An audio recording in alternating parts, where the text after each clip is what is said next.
Check 1 2 1 2. Let me find it right here. Let me see. Let me know you guys see. There it is right there. Let me know if you got a volume on that. Check 1 2 1 2. Let me find it right here. Okay, so we have volume. Give me his Venmo. His Venmo is Hector. Okay. Hyphen Flores. Venmo. What is it? Let me see how it looks. It's at Hector. At Hector. Dash Flores. Dash. Okay. Dash 335. Dash 335. Okay, I'm gonna pin this real quick. Pin. Okay. Dash. Okay, we got volume. We're good. Okay. Let's get this shit cracking, baby. Let's get it cracking. 200th. 100th. Yeah. Like, subscribe. Sunday evening. Let's go. I see the Goonies tapping in. Love you, motherfuckers. This one's for you, marijuana. Let's go.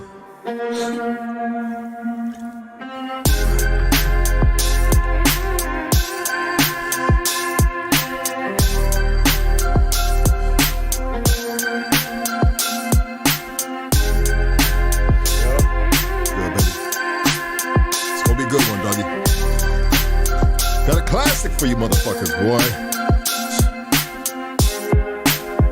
Yeah.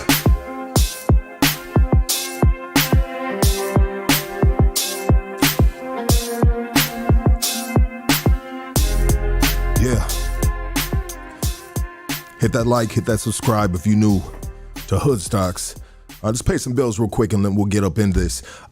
Today's podcast is brought to you by Smooth Hustle Lifestyle. Street fashion inspired by music, art, and fashion. It's not just a brand, it's a lifestyle, baby. And I want you to go to smoothhustleLifestyle.com and cop something. Shout out to my boy Leche. Solid homie right there. This podcast is also brought to you by attorney Nicholas Rosenberg. He's a certified specialist in criminal law. Attorney Rosenberg is based in downtown Los Angeles. Rosenberg specializes in defending all strike, offenses, firearm, and gang allegations, sales of controlled substances. For the latest updates, go to @Attorney Rosenberg on Instagram and TikTok. Attorney Rosenberg is punching back on criminal cases, baby. Today's podcast is also brought to you by Origin Bakery Equipment, your one-stop shop for all your bakery and restaurant equipment needs. Home-based to wholesale commercial bakeries, new and used. Follow them on Instagram @Origin Equipment LLC on Instagram, right? Or you can pull up on them in the city of South El Monte at 10441 Rush Street. Okay, let's do it like this, baby. I want to welcome you all to the 200th episode of Hood Stocks. For myself and the whole crew, thank you. Thank you all very much. We just some normal cats that believe we can, we will elevate from the darkness. Success is not just a Hollywood movie. Greatness is within all of us, right? Invest in yourself. It's never too late. Join us in this journey of change in real time with real people from the streets. 200th episode. Thank you guys so much, man. The support has been amazing. The critique has been amazing. We evolving right in front of your eyes, you know. Okay. Today's guest is out of Lincoln Heights.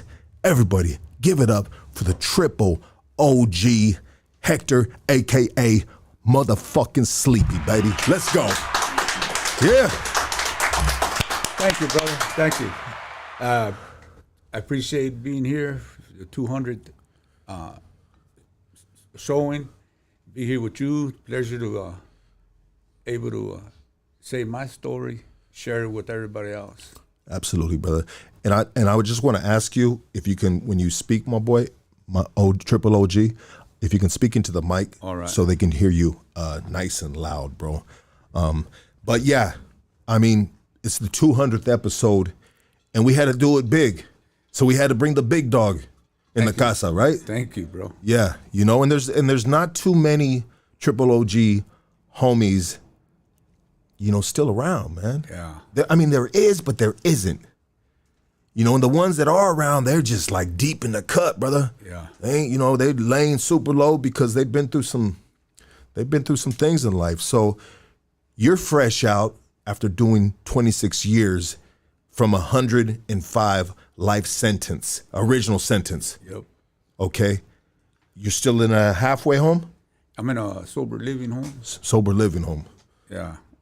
So it's still like a process. A little more than the mic, brother. Oh, it's still like a process to transition back into society. Get used to my surroundings. Something easy as riding the bus, that triggers me. Yeah. Having people to get up in your space. And it's like, sometimes I just like to, put my hand like, hey, homie, step back. You're too close, And it's just, it's just a trigger, because I'm used to having my space. Even though you've been locked up all these years, you still have your space. And some people might have a hard time wrapping their mind around it. Like, what do you mean your space, bro? You've been locked in a cage, man. Next to another man, and child movement, this and that, being herded like cattle, right? But still, there's a common courtesy Right. in the system, that men give each other their space. Right. And like before they come up to you, they'll ask you like, hey, homie, can I get at you? Hey, homie, you got a minute? So they're coming at you, you allow them to come close. Other than that, you're going to look at them. Yeah. Sorry, I had to give that a round of applause, brother, because it's just respect that it makes sense, But, now, wow, bro. You're 60 years old, is that correct? 60. 60 years old, man. After 26 years in the penitentiary, that's got to be tough. That's got to be tough to be trying to adapt to this new world you came back into, bro. You were, thank God you were able to get out, but it has changed, correct? Yeah, it's changed. The first thing that tripped me out when my daughter picked me up, she was taking me from Ironwood to the transitional home in downtown, and we're going down Grand Avenue, and I see all these damn scooters all over the place. So I tell my daughter, like, what the hell are all these scooters all on the street, And she started laughing. She was like, oh, hey, Dad, it's a new program. You could just get on an app or something, and you could ride a scooter from A to B and just leave it there. But I was just like tripping out, like, man, I just jump on one of these, But now you gotta use an app, homie. I didn't know nothing about that. Yeah. I think you can probably still G-ride one of those things with like a stolen credit card or something. Yeah. That would probably be considered a G-ride, right? But yeah, a lot of things have changed. I'm sure you can go down a long list of just different things that have just kind of blown your mind, brother. But you know what? I know this is... How far are we going to rewind this back? I want you to share your story. How far... I want to just kick it off, bro, because I know... My story goes back to the 60s, homie. The 60s, huh? Yeah. 69 was my first experience with gang violence. It was, I was a youngster, I was a kid, I was watching TV in the living room, and a rival gang of my older brother drove by. They didn't do drive-bys back then, so they pulled over and started throwing rocks through the windows. So all these windows are breaking in my living room and scared the shit out of me because I was a little kid. So my mom grabbed me, put me in the restroom until they stopped breaking the windows and they drove off. But that was my first experience with gang violence as far as, my brother was concerned. Because I was born into the gang lifestyle because I got 2 brothers, 3 sisters, and they were all gang members, criminals, drug addicts. So I grew up in that environment. What area was this? Lincoln Heights. Lincoln Heights. Yeah. And so they were all affiliated from neighboring gangs. Clover. Yeah. Okay. And so I was just like, growing up, I'd see them, I see my brother go from weed to the pills, reds, bennies, uppers, downers, heroin, alcohol. So I would see all that, and then for a minute, even my sisters, So I thought drug use was normal. I mean, I thought everybody did drugs, you know, because I seen it all my life. Thought it was a daily vitamin. Yeah, that was a daily thing. Yeah. So for me, it was just like, oh, okay, you know.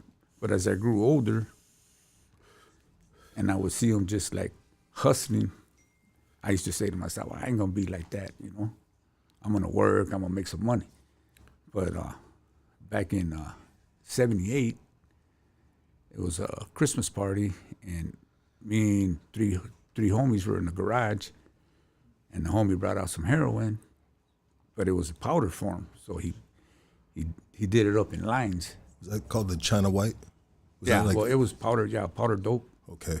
So all three of my homeboys did a line of heroin, and they gave me the mirror, told me, here, this one's yours. So I did it, you know. I didn't want to look like I was scared or a punk or anything, so I did it, you know. But I know now, through my change, that it was, you know, low self-esteem, peer pressure, you know, wanting to impress my older homies. And I did that line. And I didn't stop doing heroin from '78 to 2010. Damn. You know, I did heroin for 34 years, you know, and it went from snorting it to injecting it, you know. And that was the thing for me, you know. And that put me in a dark place. You know, I was really into the heroin to the point where I didn't care about nothing. You know, I had a family, I had a wife, kids, you know, but I just made a gang of empty promises to my wife, you know, and I just kept doing it. I didn't see the insanity in it because for me it was normal. You know, on Christmas time, my brothers would come in the house and we all bring out our cookers and we all cook up our dope, and I hit all of them because they couldn't hit themselves because their veins are all messed up. So they would tell me, no, bro, you go last because you got to hit us all first. So I hit them all, you know, and then I hit myself. My wife at the time used to trip out because, like, for one example, it was my sister's birthday. And I walked up to her and I gave her some dope. Hey, happy birthday. So my wife asked me, why you guys give each other drugs? I tell her, well, if we buy her a sweater, she's going to take it back to Mervin's, get the money, and then go to the Connection and buy some dope. You know what I mean? Shout out to Mervin's. So if I give her money, she's going to go to the Connection and buy some dope. If I give her some dope, she's going to stay at the pad. Yeah. She ain't going nowhere, you know? So my wife's just like, you know, you guys are crazy. This is how we congregate. This is how we operate. Yep. And I know I want her to stay here. Yeah. You know, we can have a good time together. Exactly. Yeah. But my experience was growing up was, like I said, my brother, he was my mentor. I didn't have a dad. My dad wasn't around. So my brother was my hero. You know, I know now it was a bad choice because my brother had the gang mentality, you know, criminal mentality. So he instilled that in me. How much older is he than you? 13 years. 13 years. Is he still around? No, he passed away. But we're going to get into that part of the story. So let you continue, sir. So he would always tell me, like, you don't ever back down from a challenge, you know? You always strike first. If you're gonna get down, hit them first. You know, you don't ever talk to the cops. You know, he was running all this. He instilled all that in me. Yeah. So I used to see his.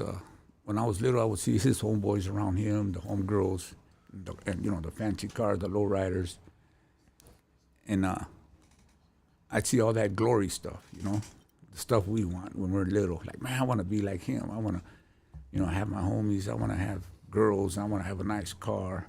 You know, that's all the glory us youngsters see when we're growing up. Yeah. But most important, I wanted his respect. So the image that I put out for myself was, Hector, sleepy, don't back down. So I was putting in work. I was cracking fools. So I was already known for going shoulders. You know, there wasn't no knives, no guns. It was all heads up. So I was known for going heads up. Had them hands, huh? Yeah. Yeah. So, you know, I picked up a couple of assaults. I worked on a couple of dudes in high school, and they put a citizen's arrest on me. I went over to Franklin and beat this dude up, and oh my bad, and he put a citizen's arrest on me. Damn. You know, so I had violence in my jacket since I was little. You know, I guess from being bullied and picked on by my sister and brother because I was the youngest, I used to hold all that resentment, anger inside me.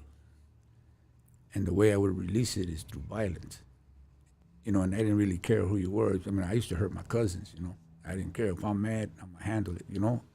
And I felt that release, you know, like, all right, I felt good, you know. So that was my release, and I always used it. So you said you were mentored by your older brother, which is 13 years older than you. Where's Mom's, where's Pops in this story? Pops was never there, and Okay. Mom's was at work. Okay. You know, so I was alone most of the time. You know, they didn't have no supervision other than my brother or my sister, but what supervision did they give me when they're doing worse than me? They taught you how to survive. Right. So all through junior high, elementary, you know, I'm putting this reputation of being good from the shoulders.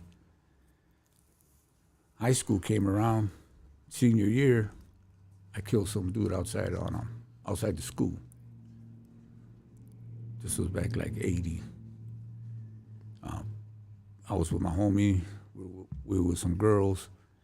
Car drove by. A couple of dudes started yelling out, disrespecting the girls. My homeboy turns around and tells them, like, what's up? They stop. They reverse. Like, what's up, homies? So they're thinking since we're youngsters, they're going to disrespect us. So I get at the driver, and I'm telling him, what's up, homie? And he sticks his middle finger right like in front of my face, like an inch from my face, and tells me, fuck you, you little punk. So like, okay. I'm strapped, but I have a fierro. I got a knife, a buck knife. Yeah. But the honey knife. Yeah. So I walk around to the driver's side, and I hit him twice in the chest. But I hit him so fast that he didn't know he was hit. The passenger thought I gave him a chingazo. So the passenger gets out and starts fighting with my homeboy. So I run around to the other side, kick him off my homeboy. Then I see the driver coming around the corner, coming around the trunk with his hand in his waistband. So now that fight or flight starts happening. So I wasn't going to run because I'm thinking if he has a gun and turn around and run, he's going to shoot me in the back of the head. So I ran toward him, and I hit him like 4 or 5 more times, and I killed him. So he dies right there. Everybody knows. 2 months later, I get busted. Detective tells me, man, we knew it was you less than 5 minutes when we walked into the school.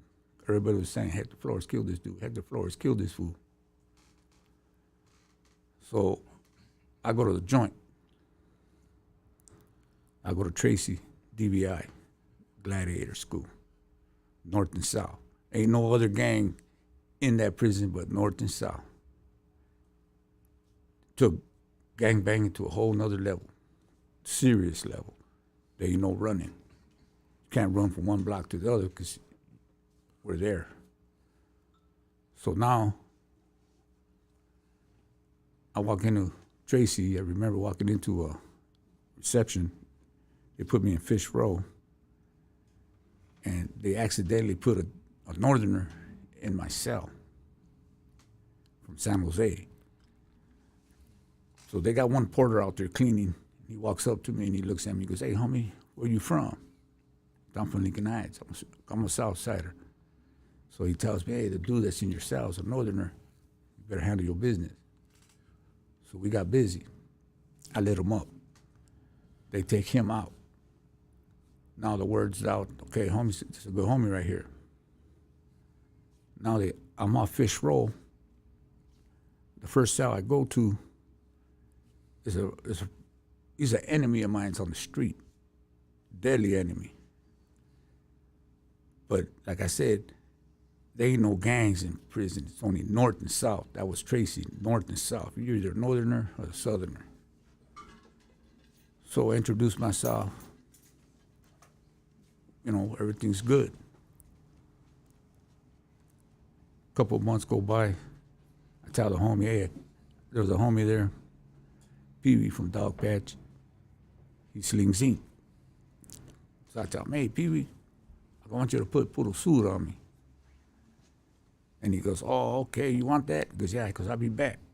So he goes down to the day room. He's coming back down the tier with two homies. So I see him coming with the two homies. So I post up, like, let's do this, you know. I'm thinking we're going to get busy. So the homies look at me and say, hey, no, hey, Sleeps, you know, kick back. Because they see me, I'm posted up. They go, hey, you want to put this, Pee-wee's telling us you want to put the suit on you. I said, yeah. He goes, all right, you know what? Monday, they gave me a fierro. Tell me, hey, you got to blast a buster, a northerner. You stab a northerner, we'll put a suit on you. That's the only way you're going to get it. Ain't no, well, I live down south or, you know, ain't none of that happening. You got to earn it. So go to the kitchen, got this fat boy named Tiny from Fresno. I lit him up. Me and another homie. We lit him up. And that's how I earned my puro suit, you know. And some of the youngsters, you know, they consider it, they say it's a Southern United Raza. But that ain't the real term. The real term is soldier under recognition. Because the big homies recognize you as a soldier because you're handling your business or you're doing what they're telling you to do, you know? Handle this dude, take care of that dude, go over here and do this.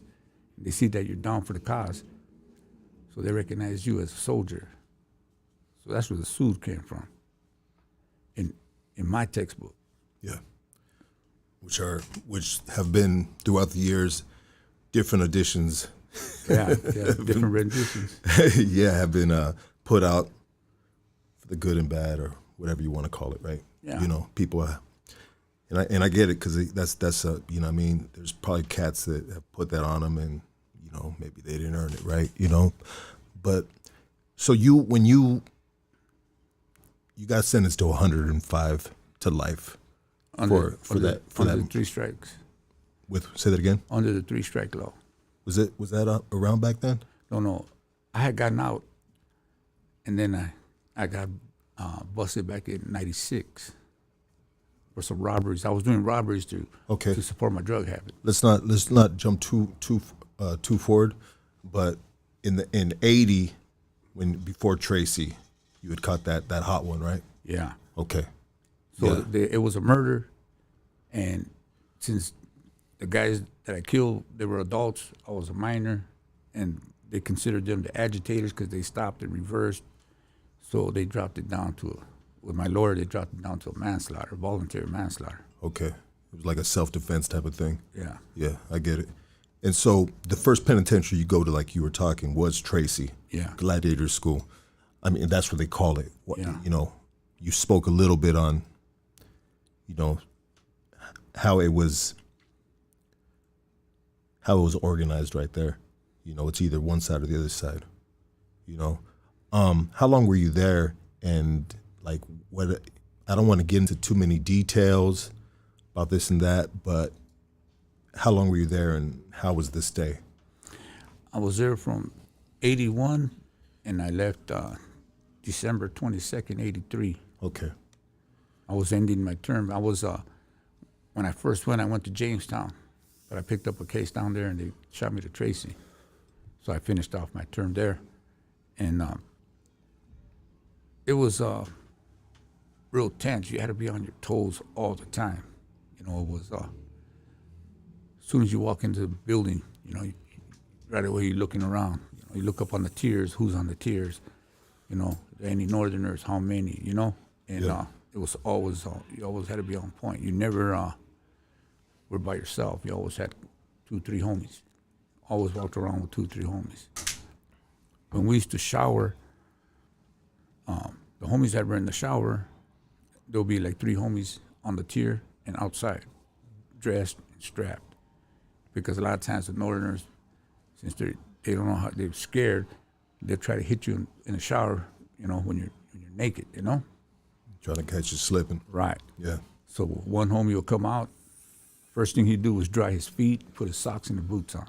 Then he put on his boxer, you know. While he gets dressed, another homie undresses and he jump in the shower. Yeah. So we had to maintain that vigilance, you know. Yeah. And I'll play the devil's advocate on this, and I'll say the Northerners were probably back then not as many as the Southerners. Is that safe to say? Well, you know, it was an equal playing field. Okay. But it was just that the Southerners were more with it. You know, the Northerners weren't really. They were hesitant to do a move. You know, I mean, they took down a couple of homies. You know, while I was there, but they were really hesitant to. You know, they could be strapped, but they won't rush you. And just out of curiosity, and I don't want to get into like too many like politics and details, but why would you say to someone that doesn't know that why the Southerners are like this and the Northerners are like this? I mean, back then, were they like kind of like farmers type of individuals? Were they not from the city? Because you got these LA gangs, right, that are already, you know, been through the trenches, been through a lot of stuff on the streets that potentially makes you into a different type of individual or a different type of convict, right? Right. You know?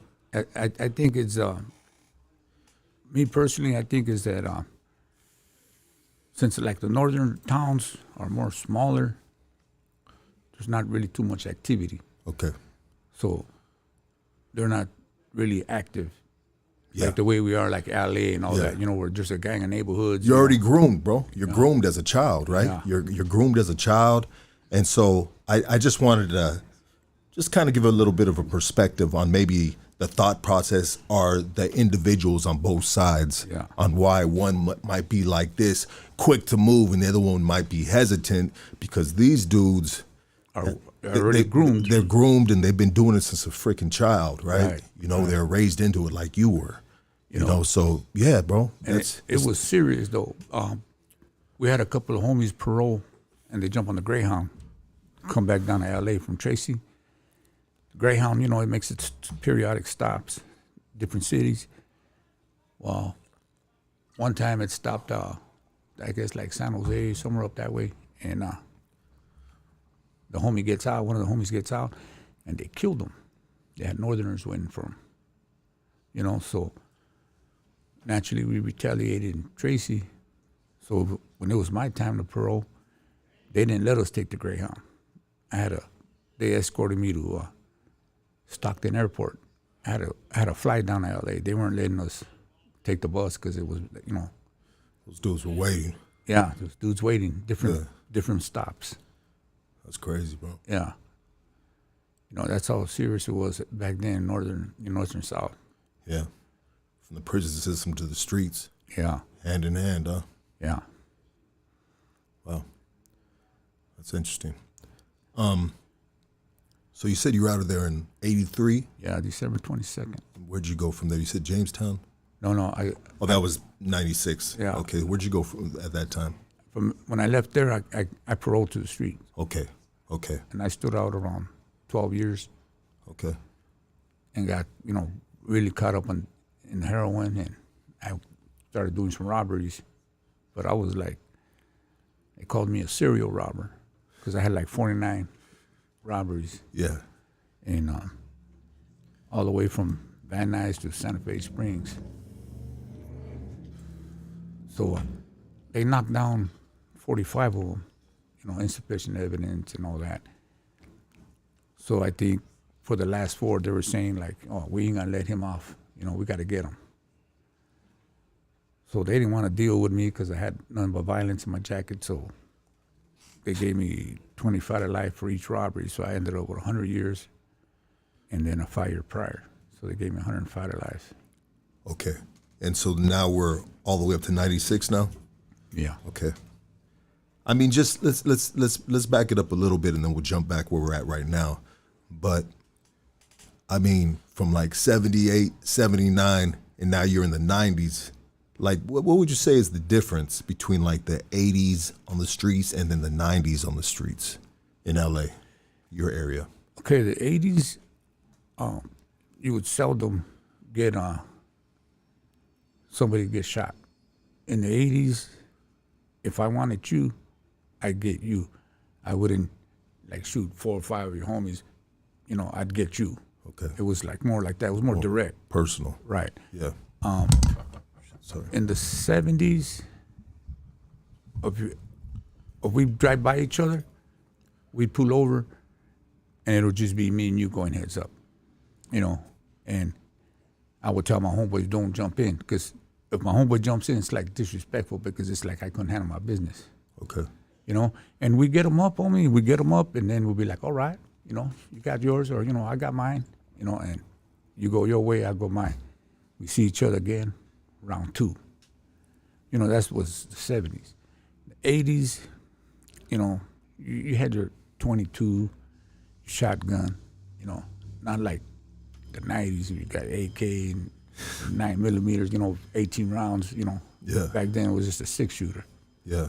You know, and now it's like the 90s was, they just shoot anybody. You know, sometimes they won't even ask you where you're from. They just see you and, oh, you're Mexican, you're rocking down the wrong street, you know, wrong neighborhood. They won't even ask you where you're from. They just shoot you. It was in, now it was like no respect, you know? You say now, this Yeah. present time right now. See, the 90s. Because you've been gone. Yeah. So you went and so I just wanted to kind of like just get your perspective on the different eras, 70s, 80s, 90s. I mean, that's when I entered the game, was in the beginning, early 90s, and it was on and cracking. Yeah, baby. it was on and cracking. It was a real it was a sport, you know, and everybody was trying to be the Michael Jordan Yeah. of the gangbang sport, you know. So, and even amongst the hoods too, competition amongst the homies. There was like my hood, there was a lot of competition between myself, different homies, and vice versa, homies and other homies, you know, like everybody just wanted to be that dude. I mean, with my neighborhood and the group of dudes I was with, we had 2 groups at one point, and we're in competition of, you know, Yeah. who could do the most, you know.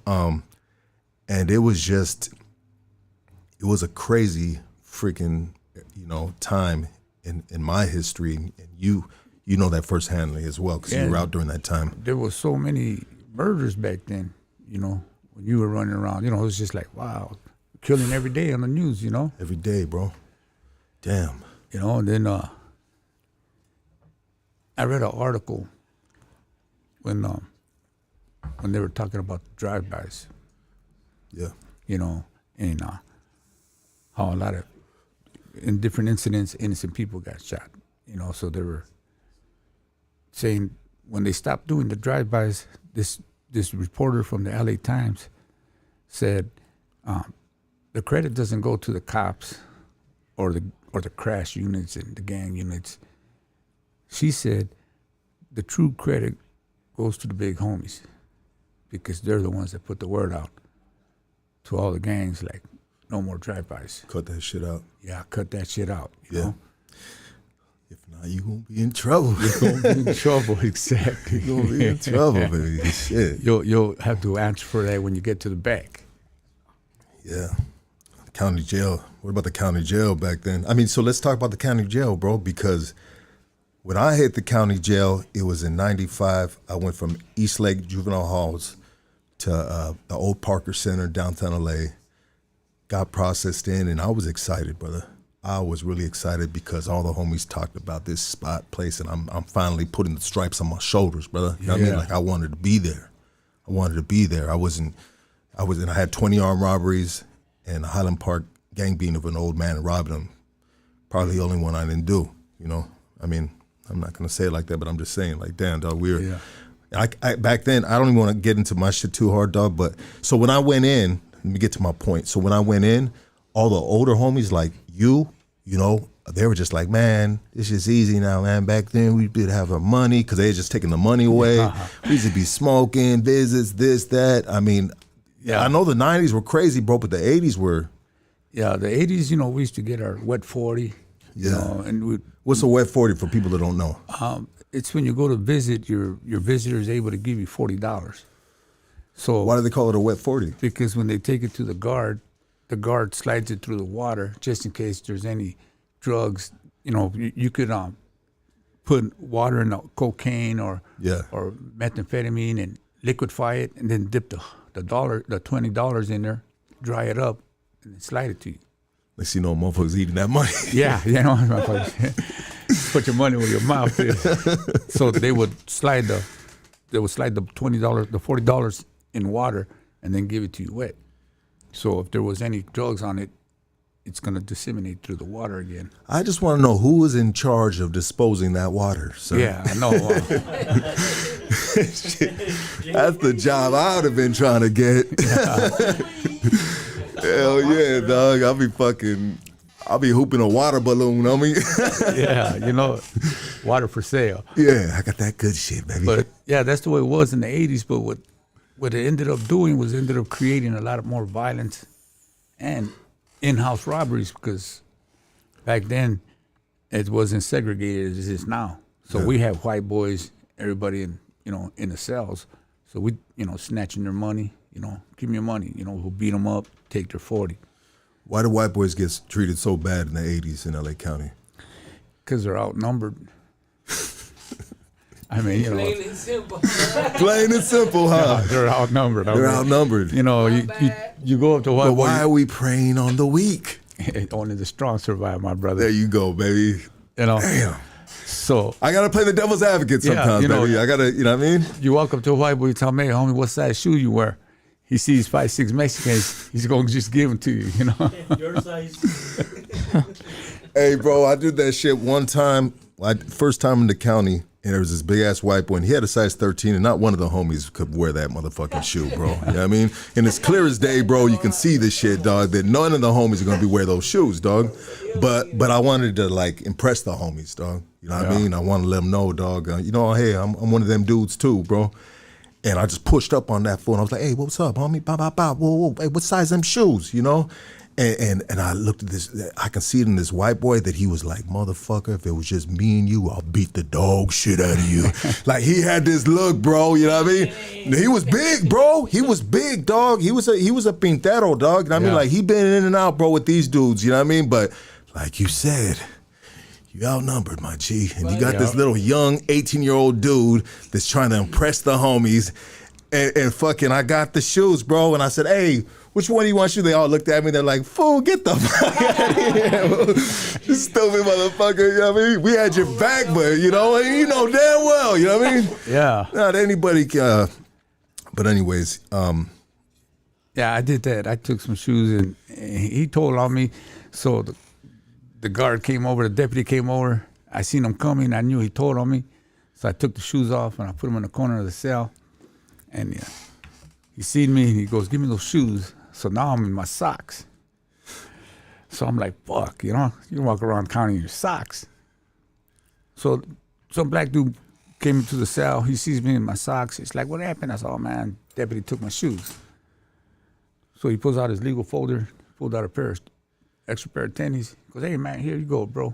I'm like, all right. So I put them on. Same deputy sees me with tennies now.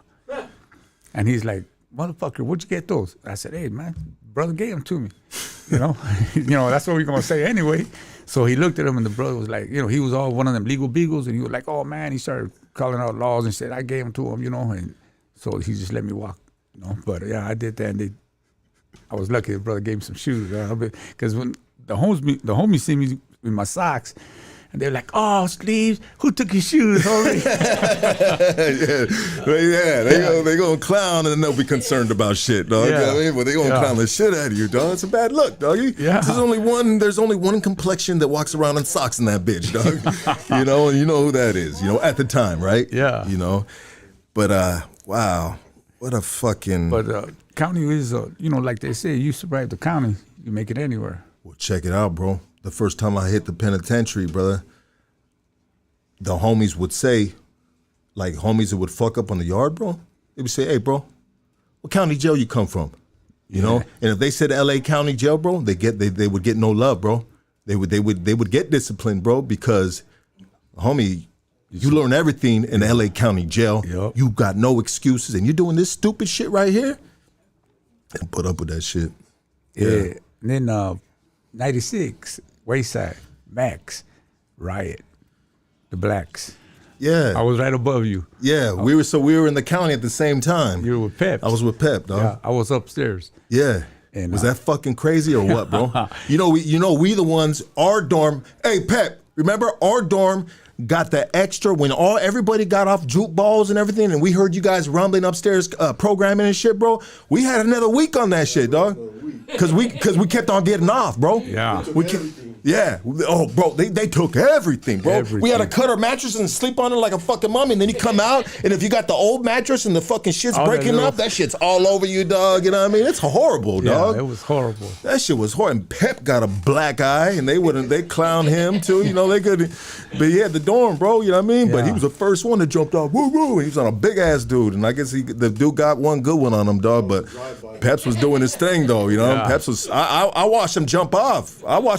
Because I was waiting because he's not only is my homeboy, my older homeboy, but he was the man in charge, so to speak, right? Yep. And that dude jumped off and fucking cracked. Yeah. Cracked. As soon as we got word. As soon as you hear noise, get off. We heard the noise. Oh shit, let's do this. But blacks were walking around like roaches caught in the light. They were like scared, like what the hell, because we was just rushing them. Yeah, bro, that's a nightmare right there, bro. Yeah. If you're on the opposing side, bro, and you don't know what the fuck is going on, bro, that's fucking horrible, bro. Yep. And I remember too, every time we get down, if we were by bags with brand new food in it, bro, we'd open them up and we were eating everybody's food, bro. I ended up with a bunch of fucking white boys, dog, skinheads that were. Remember, there's a bunch of white boys in that dorm, bro. I ended up with them idiots, bro, and they were heckling the cops, bro. They're heckling the cops when we're under the bed, and they wouldn't shut the fuck up. They kept on talking shit to the deputies, so the deputies were all in the front, and they were like, yeah. Over there, you know what I mean? And they pulled up, bro. I prayed. I swear to God, I prayed, bro. And they pulled all those white boys by the ankles. They came directly to us, and they beat the fuck out of them, bro. And I was just waiting for my ankles to get pulled any minute, and they didn't pull my ankles, bro. But man, they got the shit beat out of them. That was that was the times right there. That was crazy times in the LA County. Fuck. There ain't no running. You can't go nowhere. Hell no. You're stuck in the dorm. Yeah. Yeah, we did that. We were right. I was with you guys when we did that. That's crazy, huh? That was November. That's probably the craziest ride I've ever been in, bro. Straight up. That shit was just. And then we kept on going, and fuck, man. And then them juke balls, bro. Oh man, nothing nice. What do they make? How do they make those, bro? What is it? Just vinegar with some just fucking garbage disposal food? Yeah, what the fuck is it? Ground it up, all put in one little mix. Scoop it like an ice cream. That's it. In a little paper fucking cup, man. Yeah, paper cup. Yeah. How do I remember the fucking paper cup, bro? I think, was it a little paper cup, bro? Yeah, it was a little fucking paper cup, bro. Like one pepper in and Styrofoam cup. It's styrofoam cup. There you go. It was a styrofoam cup. You're exactly right. Because they probably couldn't even put in a little piece of paper because they would just fucking sizzle that shit off. And you know what I mean? That burn a hole through it. Yeah, bro. That shit was fucking horrible, dog. Yeah, it was. I don't miss those. Bro, fuck that, miss those dog. either. Nah, doggy. I think about stuff like that sometimes too. Yep. I think about stuff like that, and people don't even know, bro. Some people do know, but I think about that, and I'm just like, it's different for people in the streets to try to visualize it. It's like you can't. You have to live it. And living it, you don't forget it. just hear it right here on the Hood Stocks and just be easy, baby. You know what I mean? KC, stay focused. I know, I'm a little nervous on this one right here. Hey, I know, look at Casey. He's got his jacket zipped all the way up. Look at his eyes. Look at his eyes. Yep. Sleeps. Young He's Casey ready. right here, man. He's a good kid, brother. He's by the door. Yeah, he's by the door. First one out. First one out, huh?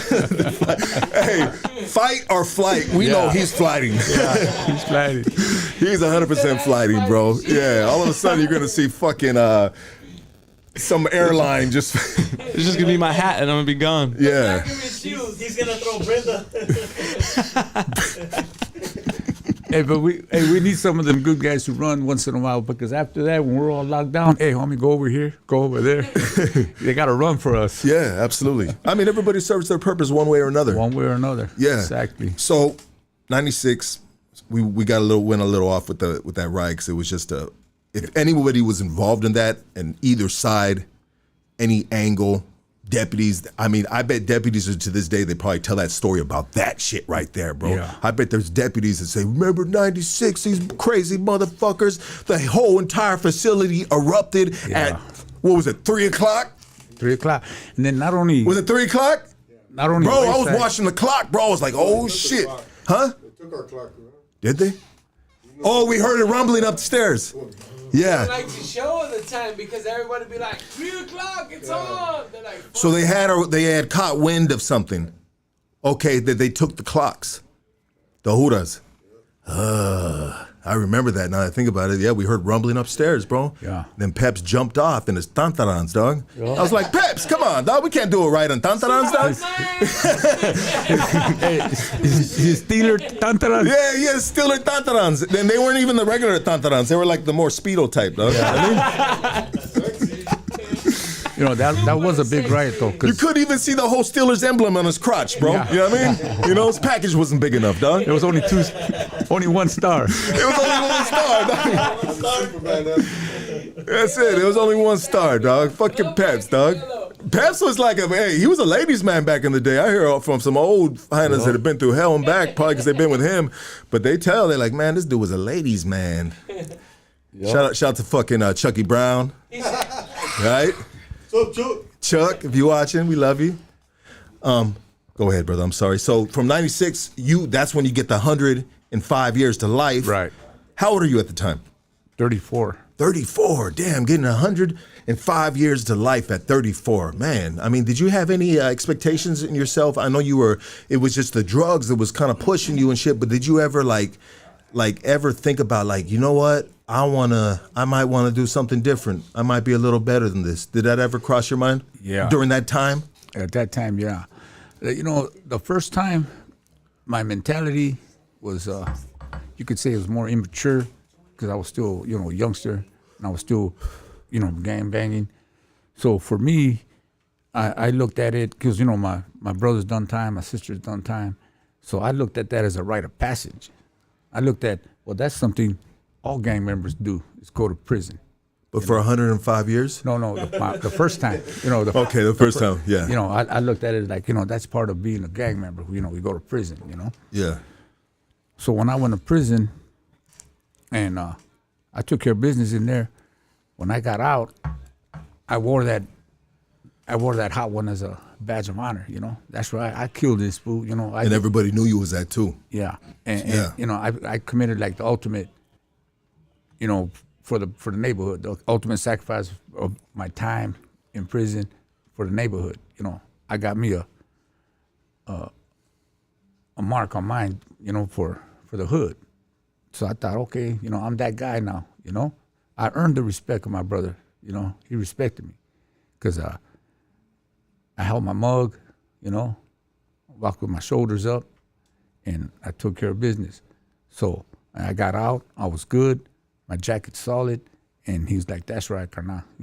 That's how you do it, And I earned his respect, and I was like, finally, I'm good now, because I earned his respect, who I was looking for. And it took all that.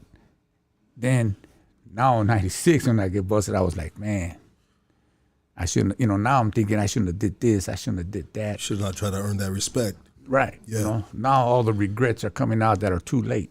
And you're becoming sober too, right? Right. Yeah, you're becoming sober. No, I didn't. I used heroin for like 17 years on the street. Okay. And then I used it for another 15 years in prison. Okay. But- So you somehow, some way, you managed to stay high the whole time. Yeah, Oh, shit, homie. There's some motherfuckers watching right now, and they're like, "Hey, homie, I will pay for that information."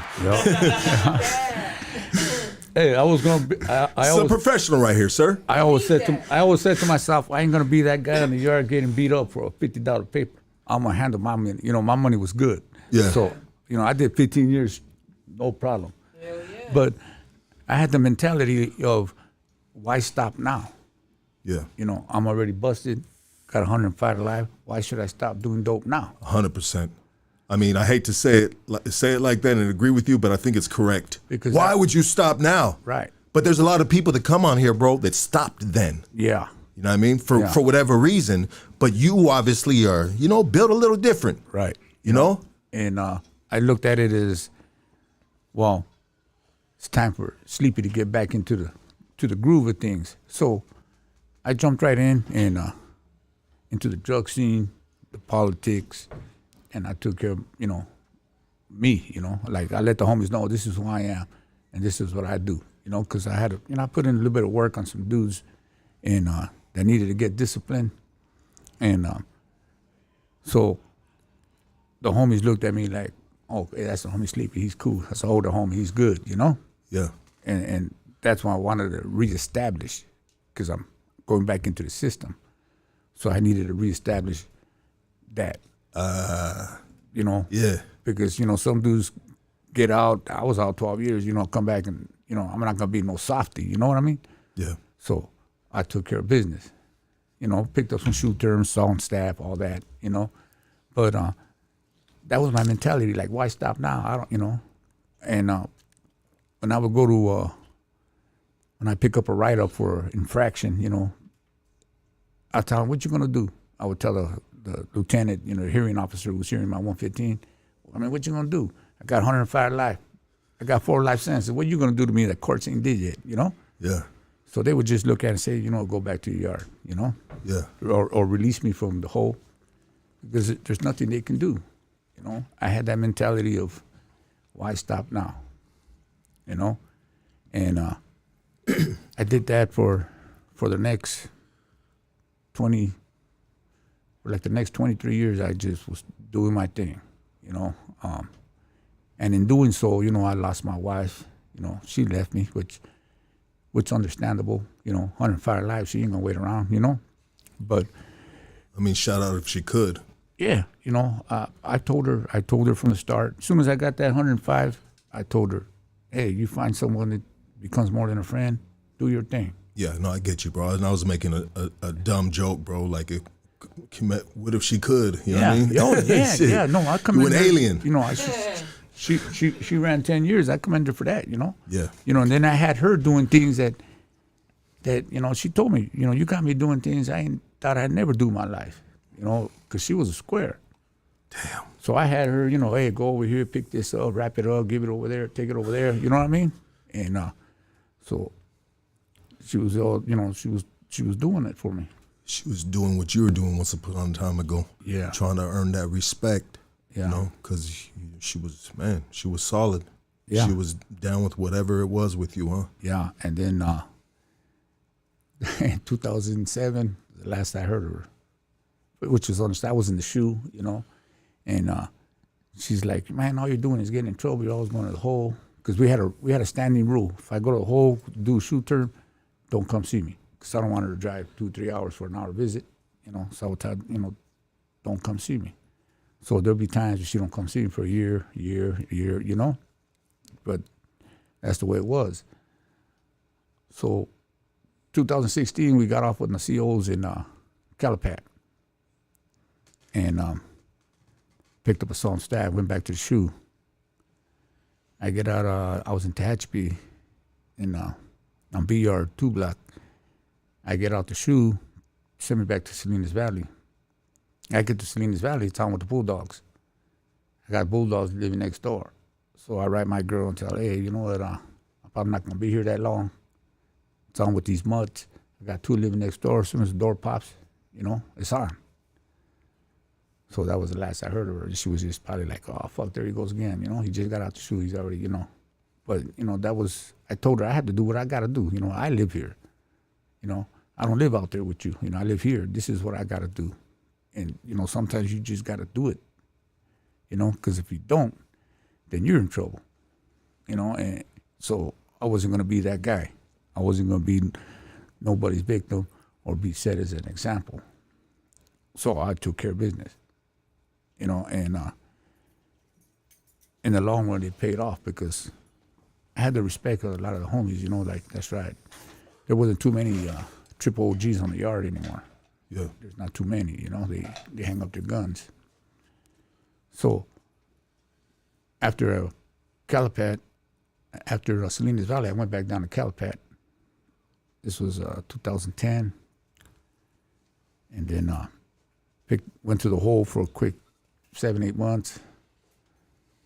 And then I went to B yard, and I stood there for a couple of years. This is the longest I've ever been in one prison, 7 years.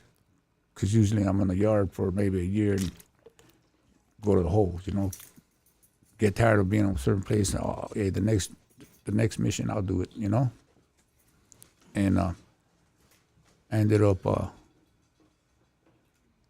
when I was in Calipat, like, I was doing my time. My brother died. My brother got killed. My other sister died. My other sister died. You know, they're all falling out. I only got one sister left. And my mom kept telling me, like, I'm just living until you get out. You know, I'm just waiting for you to get out, you know.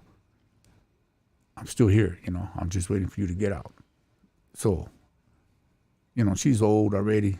So I'm like, don't, you know, I'll be out, Mom. I'll be out. 2019, I get a letter from Sacramento, Proposition 57. And the elderly parole were two laws that were implemented that passed and were helping a lot of us get out. You know, Prop 57 is a nonviolent law. And it attacked 3 strikes because the 3-strike law, when it was written, it said, you know, a regular robbery was a violent felony. I mean, if I walk up to you and say, give me your money and you give it to me, you know, they considered that a violent felony. Under Prop 57, it was considered a serious felony, which it was. It's just a serious felony. So a lot of us that got the 3 strikes, they started to look at us because we were the last ones to have favor in the law. So they fucked up and they fucked the lingo up. Right. Violent, serious. Right. So Prop 57 said. Shout out to that dude. He probably got fired. Because, you know, one of misprint. One of the co-authors, one of the co-authors of the 3-strike law, his daughter got robbed and killed.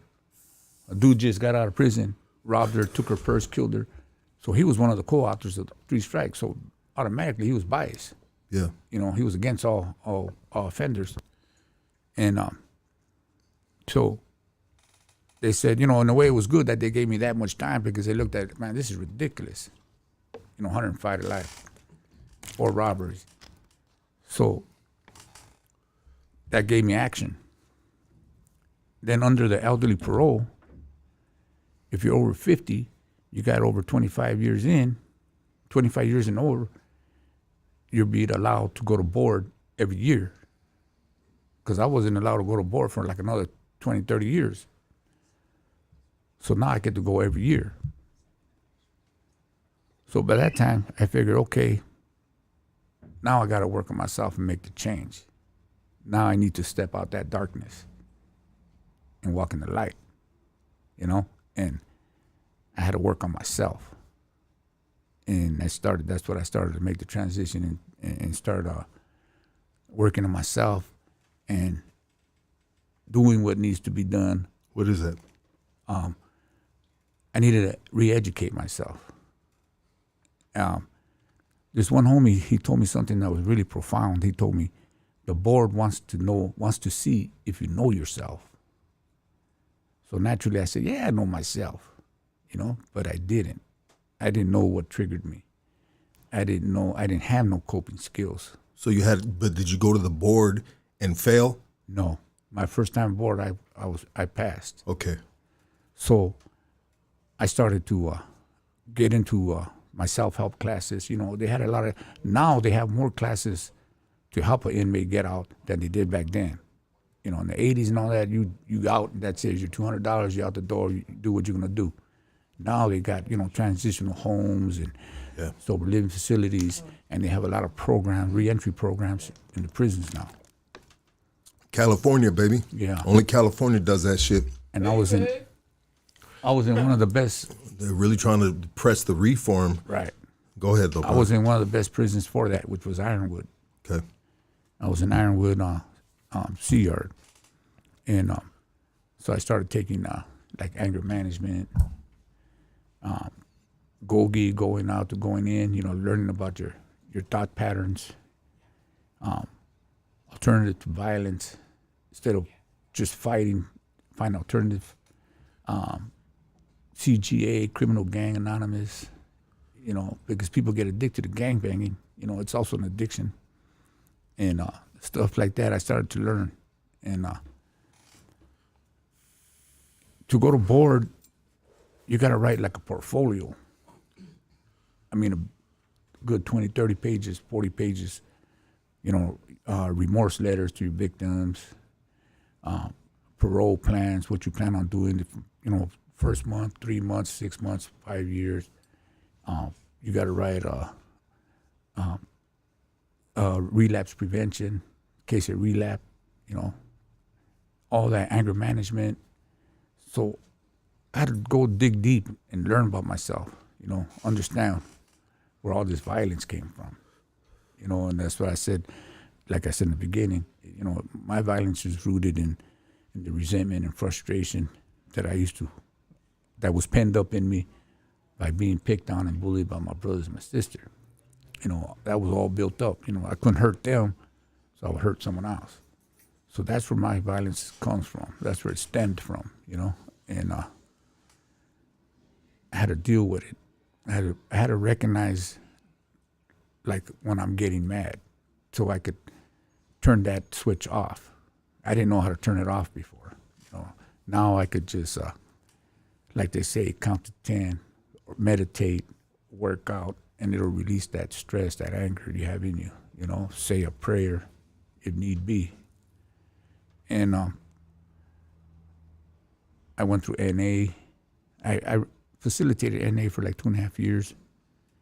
And when you go to board, their commissioners got more than 20 years, so they know they've heard them all. They heard all the stories. So they'll ask you like, "Oh, you do NA, huh?" Yeah. But they don't want you just to recite the steps, because everybody can remember 12 steps. They want to see, they'll ask you, how do you use them in your life?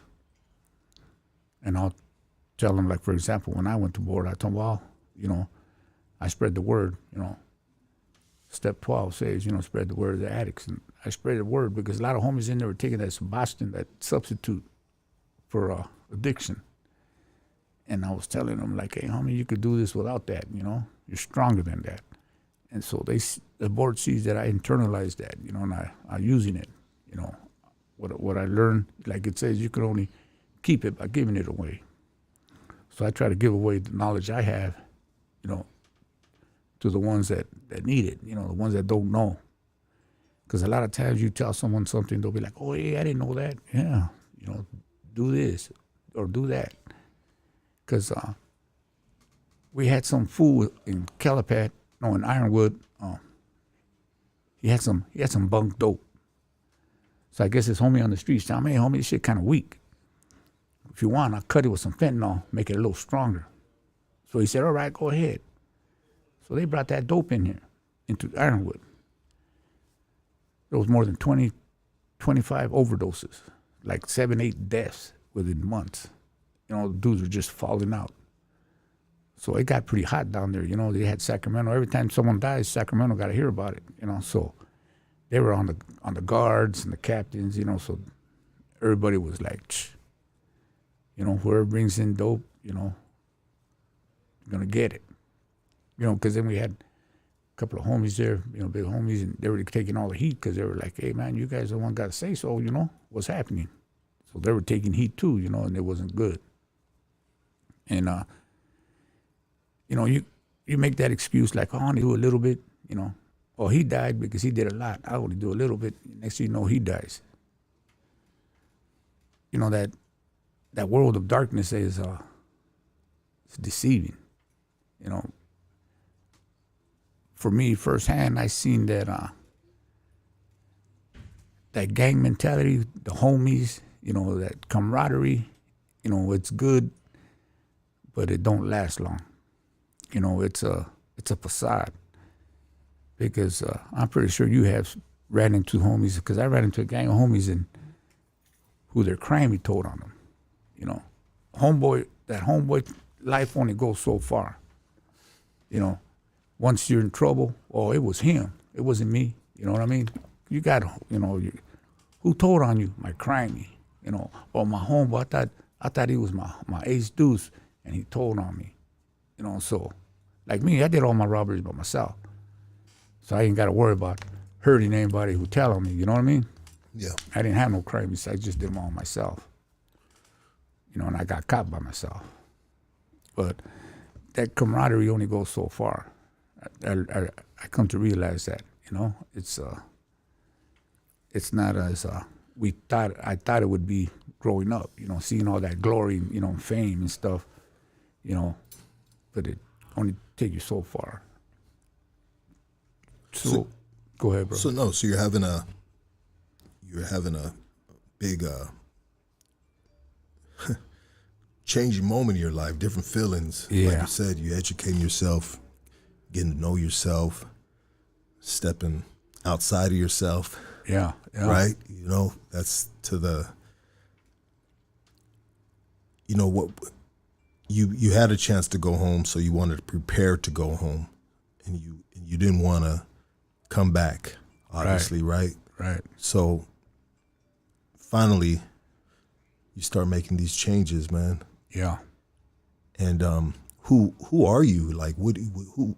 I mean, who were you? Like, who are you? I mean, did you never know yourself, or you never was able to tap into that side of emotions, feelings? You know what I mean? Yeah. See, those feelings, I suppressed them. Yeah. You know, I just held them in. So the guy that I was, Sleepy, Lincoln Heights, that was the guy I built, I created. That was the person that I wanted to be. But that's not who I really was. You know, who I really am is Hector. You know? Who's Hector? Hector is a work in progress. You know, I'm 60 years old and I'm trying to rebuild my life, trying to be somebody, not a menace to society, so to say. You know what I mean? I don't want to be one of them guys that gets out and everybody says, "Oh, look, he didn't even change. He's still the same. He's still doing the same thing." That wasn't gonna be me. You know, I needed to change because I had a lot of people who believed in me and believed that I could change. You know, my daughters, you know, my mom, you know, and I had to give that effort. You know, the same effort I put in, the same amount of work that I put in to creating Sleepy and being that guy is the same amount of work that I need to put in to build Hector. Because I was Sleepy longer than I was Hector. You know, all through my teenage years, my adult life, I was Sleepy. You know, when I got out, it sounded funny when somebody would call me Hector. At first, it sounded funny, you know. "Hey, Hector." I turn around and look at him and laugh, you know. You know, it sounded funny because I was so used to being called Sleepy. You know, and I think a big change for me was I gave my life to the Lord in Calipat. And Calipat's a tough prison. You know, the homies don't play there. But the fact that I guess I was already in my 50s and I got at the homie that had the respect on the yard, like, "Hey, homie, look, this is the path I'm taking." And they respected it. They're like, "You know what, OG, you know, you've been there, you've done that, you know, you've done yours. You know, just don't fake the funk. Keep it real. You know, if that's the path you're taking, stay on it, you know?" And that's what I was doing. You know, I had to make that change completely. You know, you can't just half step. You know what I mean, brother? You know, you got to be real. Like the way I was when I was sleepy. I wasn't half stepping. I was 100%. So that was one instrument that helped me stay in the light. You know, stay out of the darkness. You know, I recognize things now. Like before, I'd see the homies and I'd be like, oh, I'm gonna go with the homies.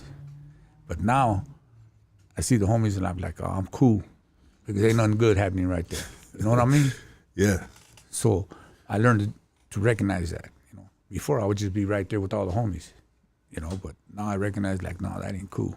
You know, and it helps keep me in the light. You know, I don't worry. Before I used to worry about what other people thought of me. Yeah. You know, so I had to have your respect.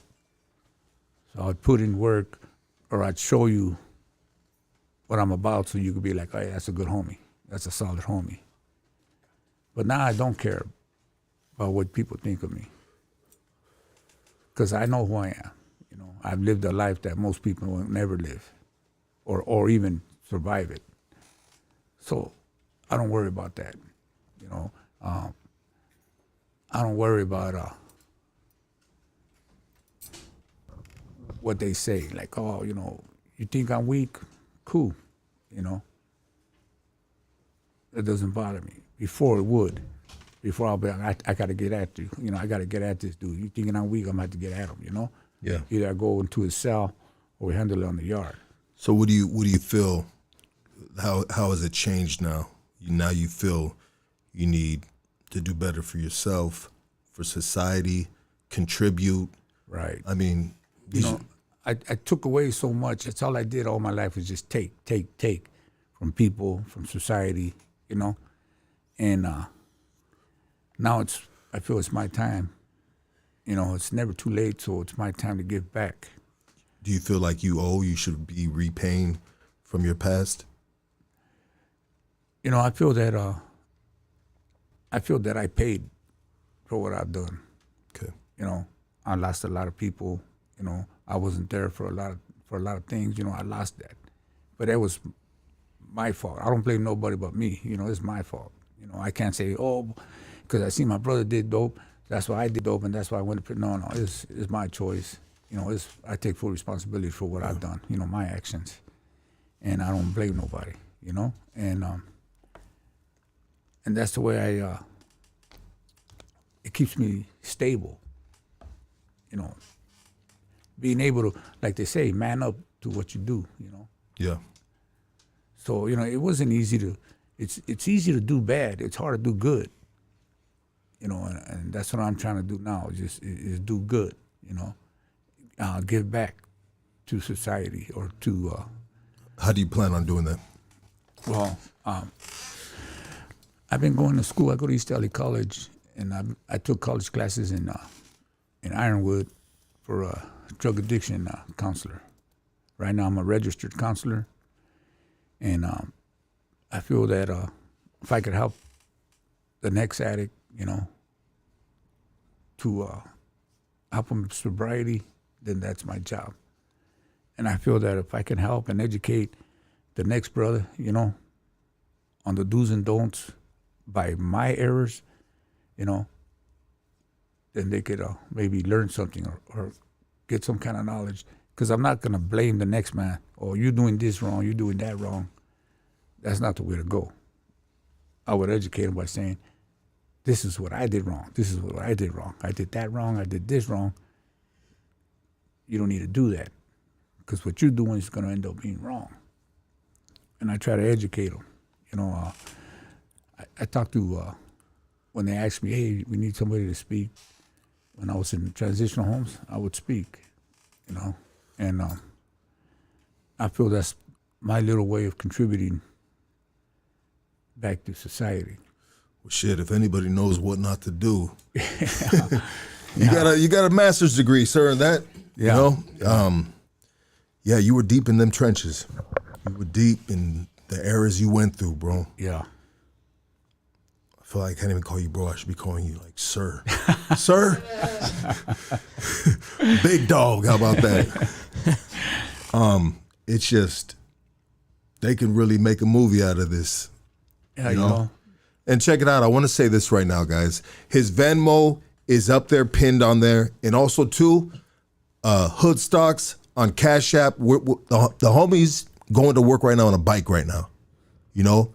He's been out for a year, and we want to throw in on helping him purchase a vehicle. You know, a little whatever. You know what I mean? Whatever makes sense, whatever gets him off that bike in the rain. He was like, big dog, it was raining the other day and I was in that bike and man, I think, what were you telling me, bro? You said you think about yourself as a 6-year-old man on a fucking bike. Yeah. In the rain going to work. Yeah. That's gotta hurt. Yeah. You know, I'm riding a bike and I see dudes driving by and I'm like, fuck, I'm 60 years old, I'm still riding a fucking bike, you know? Yeah, and then you look at them and they got their fucking eyebrows plucked, homie, and they're looking like a fucking, I don't know what the fuck they're looking at. You're like, man, I've yanked you out that car. And Yeah. Then I'm riding the bike like at 3 in the morning, 4 in the morning. I almost got hit by a car. Shit. I know. I think the motherfucker was on his phone because he started swerving to the side. I had to jump off it and get on the sidewalk. Yeah. But he was on the phone and you were checking your beeper. yeah. Yeah, you know. Both were at fault, sir. Both were at fault. No. You know, then I ride to work. I was lucky to land a job at UPS, but it's like 4 hours, 3 hours. You know, it's not like, it's only like part-time. Yeah. And so I do that, and so I ride my bike all the way from Highland Park, way up there by Marmion Way, all the way down to Main Street, and then I ride it back, and then I change real quick, catch the bus. I catch 3 buses to go to school, so it's like, when it comes to riding the bus, it's like I'm on a timetable, because if I miss the second bus, I'm like, fuck, I'm going to be late, you know? So, man. So yeah, to be on the bus, bro, it's a real like life check. Yeah. And telling you where the fuck you're at in life.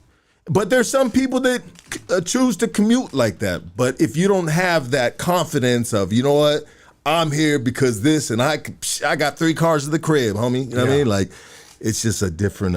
It hurts, huh? Yeah. This shit's painful. And like I said, you know, in the beginning, you know, the bus, you know, that triggers me. Hey, put it on the Cash App. Put on the Cash App. That's the Cash App right there.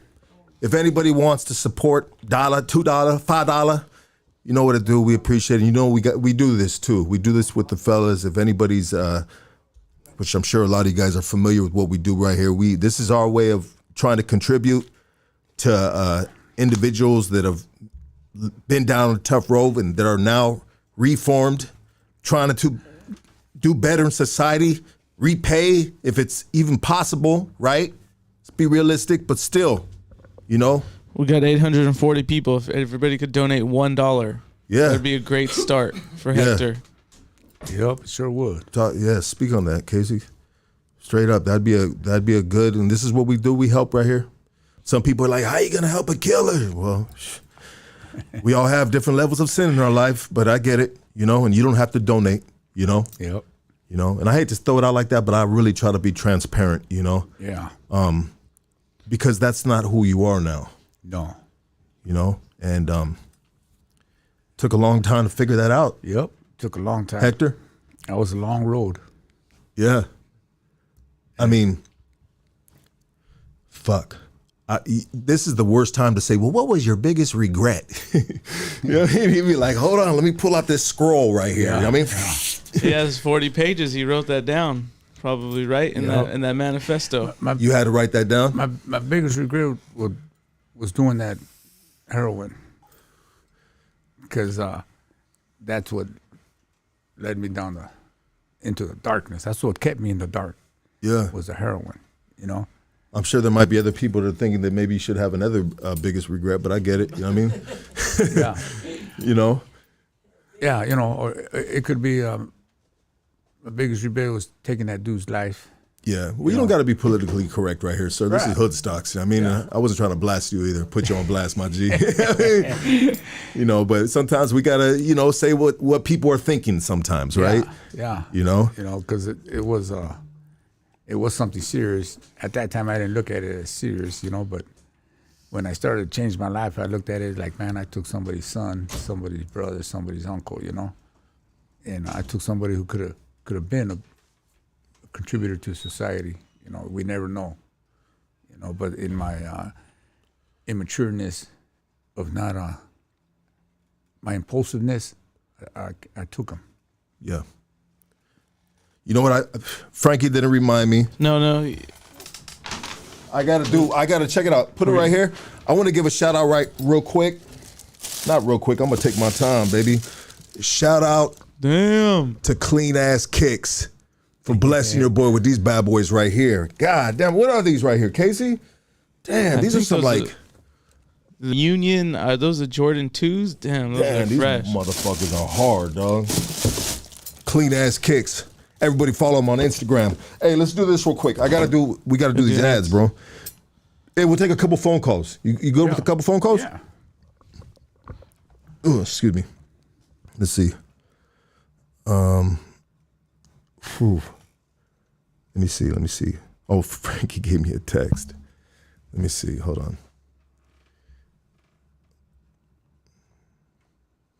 Let's pay a couple more bills. All right.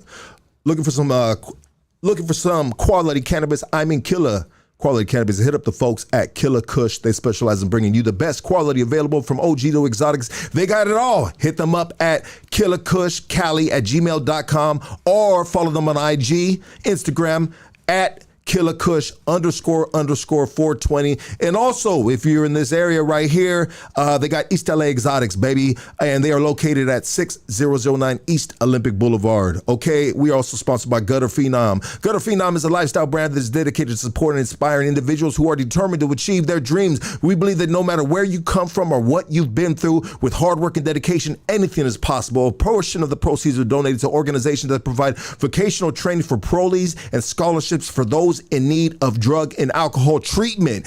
Check it out. Here it goes right here. Gutterphenom.com. Gutterphenom.com. Gutterphenom.com. You're gonna hear me. You're gonna wake up in the morning. You're gonna be hearing that in your fucking head. Like, get this stupid motherfucker out my head. Use Hoodstocks20 to receive 20% off. Slap your mama. No, don't do that. And that's our sponsors right there. There we go. That was great. You laid them down really nice. But we're not. Hector was like, he was impressed. No, we're not drinking right now at Hoodstocks. That's it. Hey, check it out.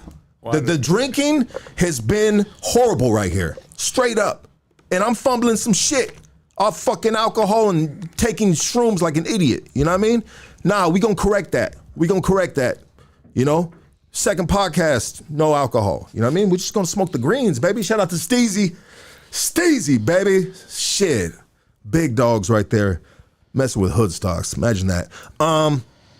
You want to pin the phone number? Yeah, let me pin the phone number. You guys want to call in? Put some Frank, it's not logged in, Frank. No, I got it. Yeah, Frankie, I got it. I got a little Frankie boo. Hey, Hector, so how did you get the name Sleepy originally? They used to look at me and say, like, man, you just woke up because you got sleepy eyes, you know? And it was like 5 p.m. Yeah. Did he just crack a joke? Yes. Oh, my God, this guy right here. Well, that makes sense if it was the morning. I mean, but if it's the afternoon. Well, they used to call me Creepy Eyes, dog. At 4 a.m, I'd be like, boop! Spark the fuck up. No, hold on. Hey, phone calls. You guys want to call in? Call in right now. Stop playing. I appreciate your time right here, brother. This has been good, brother. Man. This has been really fun. And we got donations. So I'm gonna check it out right now. Let's take a couple phone calls. You guys want to call in and talk to Hector? Call in. You're on Hoodstocks. Talk to us.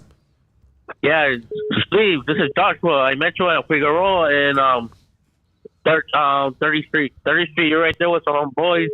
And I told you that if you were with Cisco from V&E, remember me? I told you I was doing Uber Eats. Oh, yeah. Remember me? Yeah, I remember you. Yeah, tell the homeboy. This guy said, "What's up? This is Joshua." That's right, my brother. Yeah, man. I would like to get in contact with you whenever brother goes to ELAC, man. Oh yeah. How can I get in contact with you, my boy? Well, just hit my DM and I'll give you his phone number. How about that? All right, Lucky. I'll hit your DM. Look out for Joshua. All right, brother. Appreciate you. Late. You're on Hoodstocks. Talk to us. Yo, Lucky. What up, baby? Shout out to all my COs out there. Shout out to all my COs that made it out the hood. All the correctional officers that made it out the hood? That's right. Okay, shout out to them. The correctional officers, yeah, because there's correctional officers make it out the hood. Yeah, and they didn't join the gang, bro. They went the other route. Yeah, so shout out to them too. Shit, I ain't mad at it. Yep. You know, I ain't mad at motherfuckers making a better choice. What else you got to say, my G? Are you a correctional officer? Oh, that was it. Okay. I think it was someone that was just trying to be funny, bro. Fuck around. It's being funny, but you know, I try to be politically correct right here because you know, I don't wish nothing bad, and I wish everybody like, bro, like shit. Thank God you would have, you know, what I mean, you went this way instead of that way, bro. Yeah, people gotta be. There's positions and that people gotta do. You know what I mean? And It's just a job. it's just a job. And I've met a lot of cool correctional officers in the penitentiary, Yeah, brother. me too. Cool motherfuckers, dog. Straight up, like showing love, bro. Just because they fucked with you, bro. Just because they watch you and they liked your style, or when you talk to them, bro, and then you end up chopping it up with someone once in a while. Go ahead, your Hoodstocks, talk to us. Hey, what's up, homie? The T homie from Fullerton, Orange County. Hey, what's up, look? What up, baby? Who's this? This is T homie from Fullerton, Orange County. Okay, what up, doggy? Talk to me. Hey, what's up, T? Hey, just want to say what's up to the homie Tweets right here, and to you, Lucky homie. I've been watching your guys' podcast, and it's just tight as fuck. You know, I tapped in a little late, but that's just tight, dog. Better late than never, baby. We appreciate you, doggy. Thank you, brother.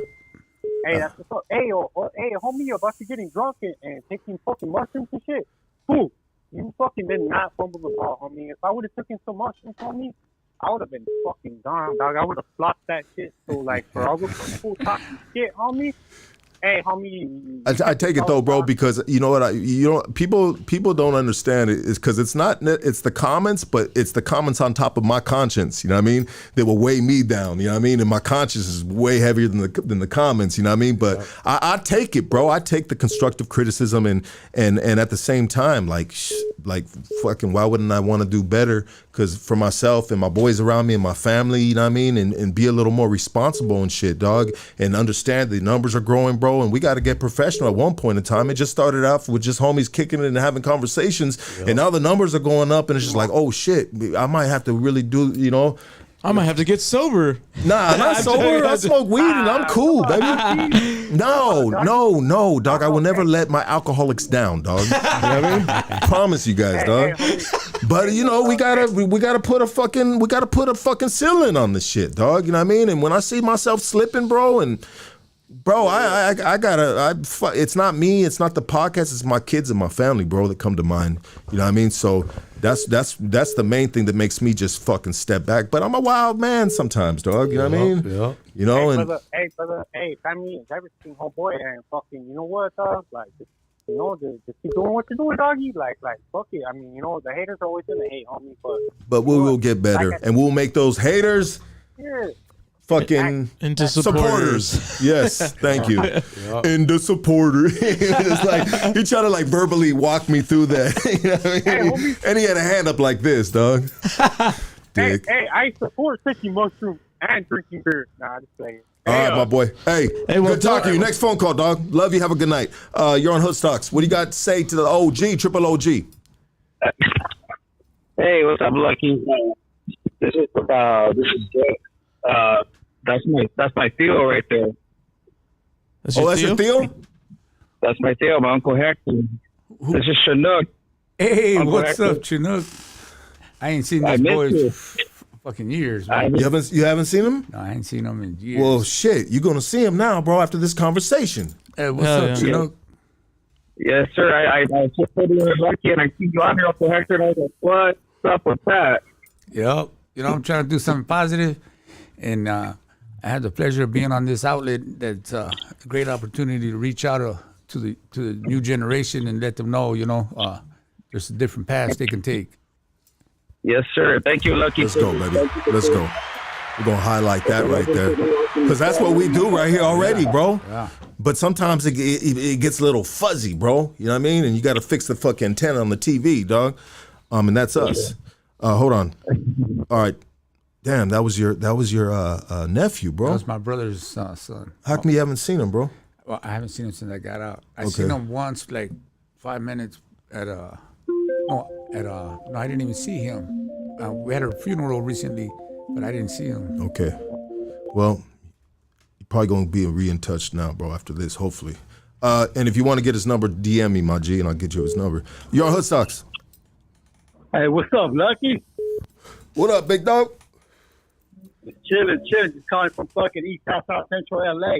That's right, baby. Fucking love, fool. Appreciate you, doggy. Appreciate it. Hey, dog, you need some more fucking some more pranks, bro. That shit that you did with homeboy when you give him that number to do the shit. Hey, that's what. Hey, you need more fucking pranks, bro. I'm just saying, dog. You know what I mean? We should do like an episode of pranks and shit, dog. You know what, bro? Some people think it's cruel. They're like, he was a new rapper. What the? You know what I mean? He was trying to. But bro, this is what we do right here, baby. You know, we ain't changing that shit up. Hey, it's fun to do it, bro. Man. He took it like a champ too, dog. He took it like a champ. He's G on it, dog. He was cool, but he in my DMs right now, like good looking out for that. Even though you got me, like he's fucking way happy, bro. You know what I mean? Because he called back and we let him rap, bro. You know what I mean? You know, and we didn't trash him or nothing. Even though sometimes we'll just do it to trash a dude, dog. You know what I mean? Just because it's fun, bro, to see what kind of reaction you get. But he was over the phone, so you know what I mean? Hey, but that's why you show. I mean, that's the only reason I watch it, bro. The shit that you do, bro, it's funny as fuck, dog. You know what I mean? Keep being yourself, dog. You know what I mean? You know what you love about it, bro. You know what you love about it because you're the same motherfucking way, dog. You know what I mean? And you appreciate good humor, dog. So shout out to you, my G. Yes, shout out to you. All love, baby. Next phone call. Have a good night, my G. You're on Hoodstocks. Talk to us. What's up, Big Lux? Oh shit. What up, baby? This Huggy Boy? AKA Jew Hefner. You see me in the comments, big dog? You already know. This is Big Mike. Yeah, what's up, dog? Hey, I just wanted to say what's up to the OG right there. Gracias. Hey, bro, just stay up, big dog. You'll turn them 2 wheels into 4 soon. Just keep it pushing, bro. Oh yeah. Hey, and I had a question for you. Go ahead. Yeah, have you ever had a celly like that cute young man right there with the hat, Casey? No. What if he was your celly? What if Casey was your celly, bro? How would you how would you he's walking into your cell and somehow, some way he got that hat in the prison system, right? Would you make him dance for you? Yeah. I tell him, let me see his 128G. Yeah, he needs to check the file real quick, you know? Yeah, but I give him the knowledge. I sit him down, tell him this is the do's, this is the don'ts. Don't be really man speed. Yeah, give him the game. And then they'll tell me to shave my mustache. Yeah, that Hitler mustache ain't working for me. All right, dog. I just wanted to call and fuck with you guys real quick. Hey, Jew Hefner. Hey, the drapes match the carpet. Lucky. What up, doggy? Lux. Yo, what up? Hey, I messaged you the other day in the comments. Hey, I really got you that Jew Hefner robe. Oh, okay, I seen that too, bro. I don't know how I seen that because I didn't really look at them too often because you guys are crazy as fuck. But yeah, that's dope, bro. Hey, but you gotta. Do I need to be naked? Do I need to be naked when you bring it to me? It's a robe, right? Long as Preston ain't around, cause you know Preston with the trans. I know. We gotta blast K9. K9 got a story about a trans too, dog. Yeah, that was funny. Bro, He said, and then I went inside the house. What's going on here, bro? You know what I mean? I'm fucking. All these dudes got trans stories right here, dog. You know what I mean? It's 2023. I mean, how do you feel about the avatars now, bro? Oh man, I call them avatars, dog. Yeah, I'm probably gonna get canceled one day. They're gonna like, remember when you called us avatars? Yeah, they're pretty out. And I was like, well, they got a voice. They got a voice now. Yeah, I'm like, you're a special species, you know. Couldn't think of anything more. Couldn't think of anything more glorious. They're than just preparing Avatar. us for the half human, half fucking cyborgs, half machines. I'm just waiting for one of these days for one of these ex-trans dudes that you guys have stories with comes in the door with a moo and a fucking boner, dog. You know what I mean? What the fuck you gonna do, dog? I'm gonna be like, which one of you motherfuckers is this? It's Preston, then it's K9. Preston, Hey, brother. So check it out. Let's see how much money we got right here. Did you get any money on your Venmo, big dog? Can you? We got on mine. We got $113. Put it on the thing real quick. Let's get Big Dog some money right here. Let's help him out. There's 854 people tapped in. Yeah. Let's run these numbers up real quick. At least help, $1. Help him get off that bike. You know. We'll get him a 10-speed bike. Yeah.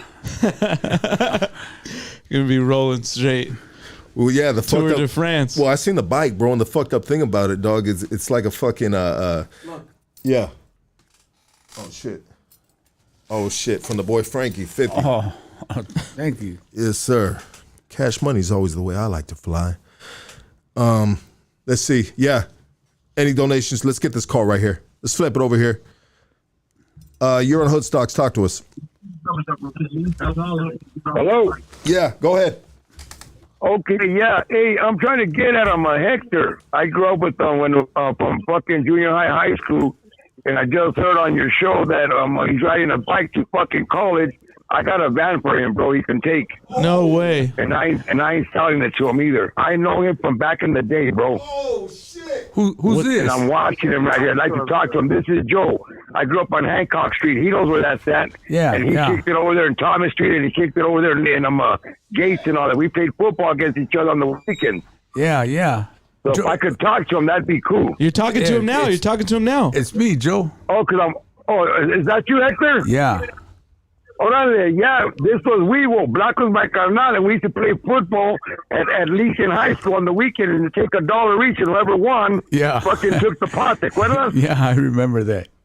Yeah, homie, I started watching this, and I didn't know what it was, and I turned it on, I said Lincoln Heights. I said, fuck, I know this, Vato. I said, shit. But you know what, homie, I got a van here I was selling, homie, and I got like $4,000 into it, but I got like 5 cars.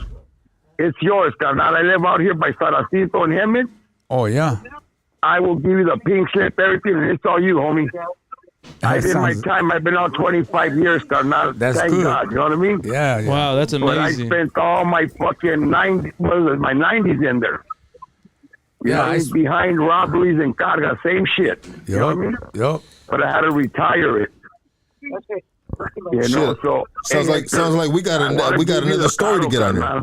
Oh yeah. You know, I'm all painted up like you're probably painted up, but you know what? That vida's not la vida. Yep. I thought it was because my Epito and everybody, you know, I followed their steps like you said. You know, you did your carnals and all, but we had to learn the hard way that ain't the vida. Absolutely. So I got a van for you, carnal. I got a van for you. It runs. All you got to do is get a smog on it. And you know what? I'll pay the tags over here, and it's all you, bro. All right. Wow. Damn, bro. What year van is it, bro? It's a 98, what the fuck is it? Plymouth Grand Voyager, but I mean, I put a bunch of fucking money in it, so I know that fucker will run you wherever you want. There it is Nice. right there, That's baby. amazing. Hell yeah, dog. Yeah. And you know when you got the shagging bag cracking up, dog. The It's on. stabbing cabin. You know what, homie? Yeah, because, I mean, you can't be taking no bike. And you're doing something positive. You only been out a year, homie. You know what? You need to get a positive start to continue to where you're going. You know what I mean? Yeah, You know what, bro? yeah. First time on Hoodstock's history. Big dog on the phone. What's your name again, my G? OG? Joe. Carnal. Hey, Yeah. everybody give it up for Joe. He just donated Hector a motel on wheels, dog. Bro, That is you ain't amazing. ever got to get a room, bro. Hey, She looks back homie, there and she I'm, sees that blow-up mattress right there. She's like, you motherfucker. there you go. Yeah. Look it. I'm just My fucking phone around, number, obviously, my phone number popped up. Give it Screenshot to his Hector. phone number. Hector, get at me, carnal. All get right, at me bro. back so we can set it up so I can get this thing going for you. Okay, how do we get the number? How do we get the Screenshot number? it on your phone. It's a call that's up right Does now. it show on your phone that I just called? Wait, hold on. Yeah, the current caller. Yeah, screenshot that. Does it start with 760? And I just did that DM or whatever because I'm not good at that computer shit. Does it start with a 760? Yeah, there you go. Okay, hold on. Hold on. Screenshot it. I'm trying to get to it right now. Oh shit! Fuck, man. 760. We could call him. Yeah, let me see. I don't want to lose this number, dog. 760. Yeah, screenshot it. Man, he called a fucking lucky ain't even drinking.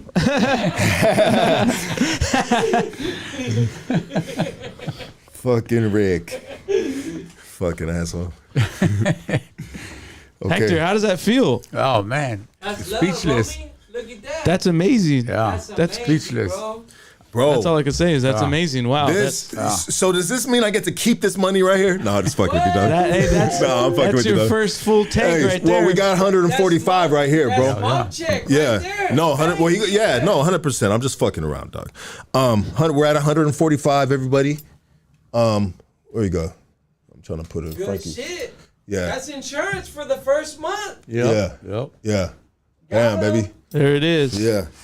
And I think somebody fucking text messaged me like a fucking Apple paid you or something? Yeah, I think so. I seen it, dude. That's the Goonies looking out. I seen it. So it came in an Apple Pay. I just got it. Let's get this last phone call, and then we'll divvy up the cash, bro. Divvy up the cash.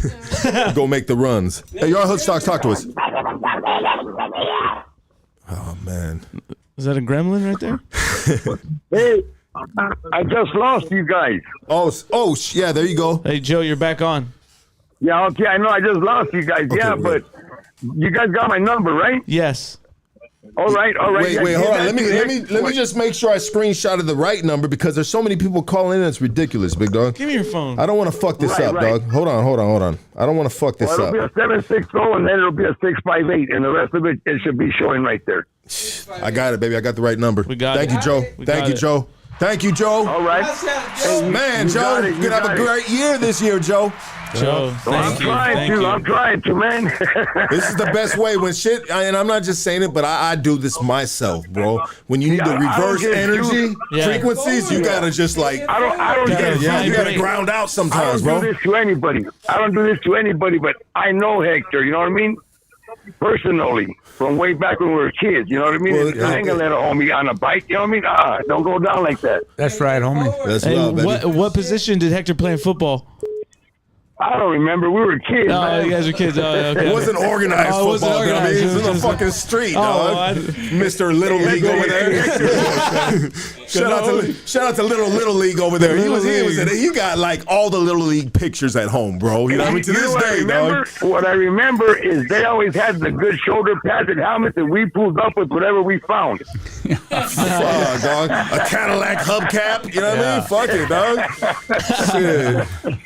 Yeah. That's right, Joe. I screenshot your number. I'm going to give it to the big dog right here. And thank you so much, brother. This has probably been the best donation besides people's time and their constructive criticism than, anything else. Right. So Well, thank you so much, brother. On the 200th trip on episode. what people say. I don't trip on what people say.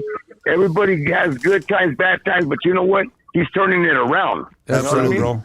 Absolutely. He's turning it around. And support that's the system is main huge. thing. Yeah. It's huge. Yeah. Yeah, so That's you know, really I don't crazy. trip on that. You know, I don't trip on that. You know what I mean?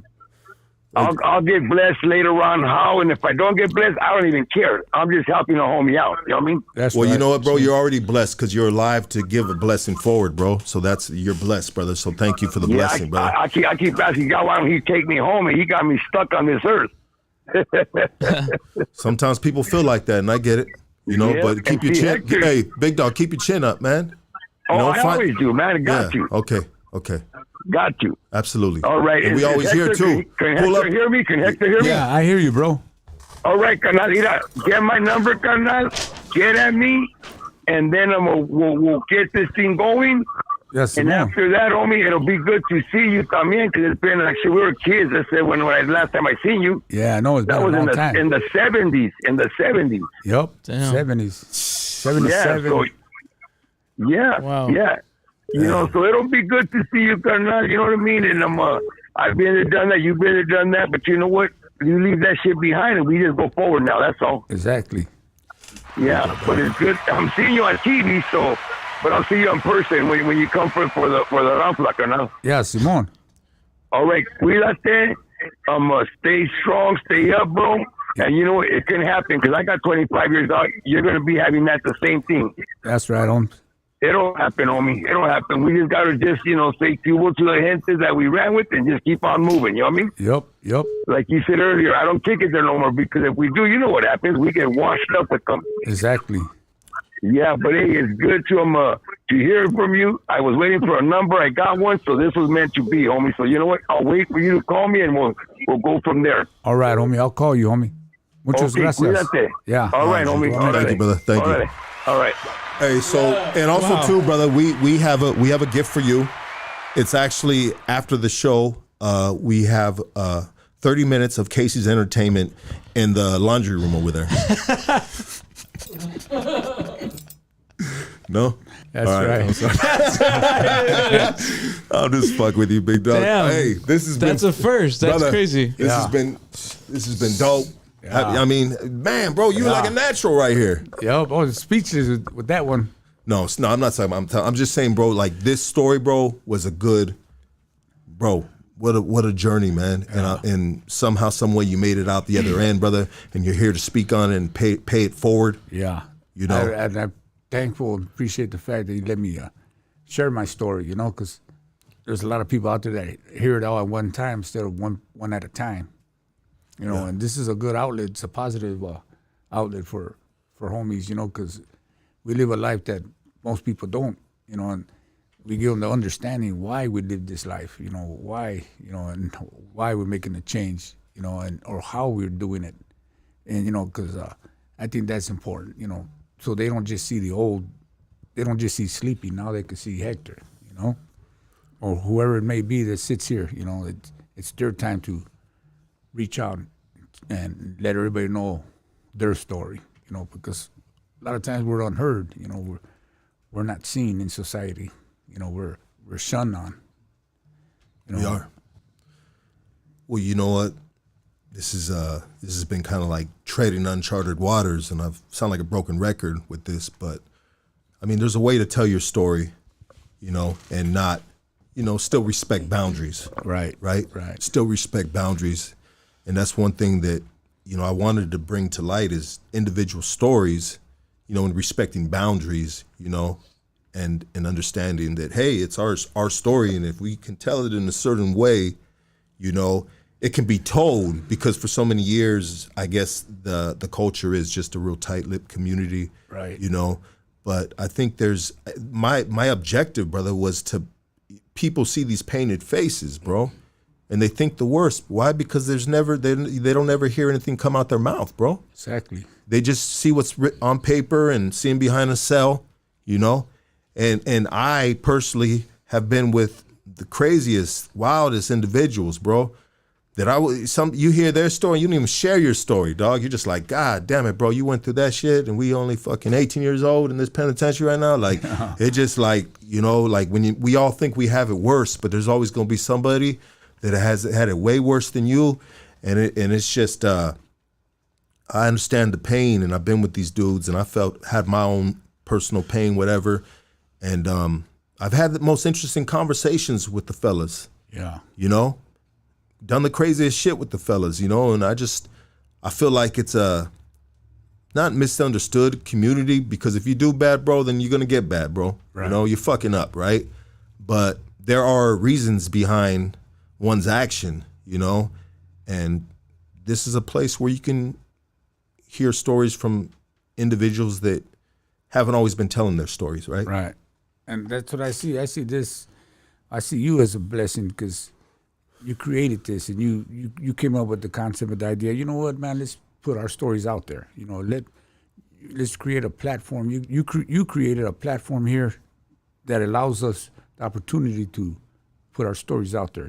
It's therapy, brother. Right. We actually, I was talking to a homie from Eastside Longo, and he said, Lucky, he goes, that's not a podcast. He goes, you giving a service.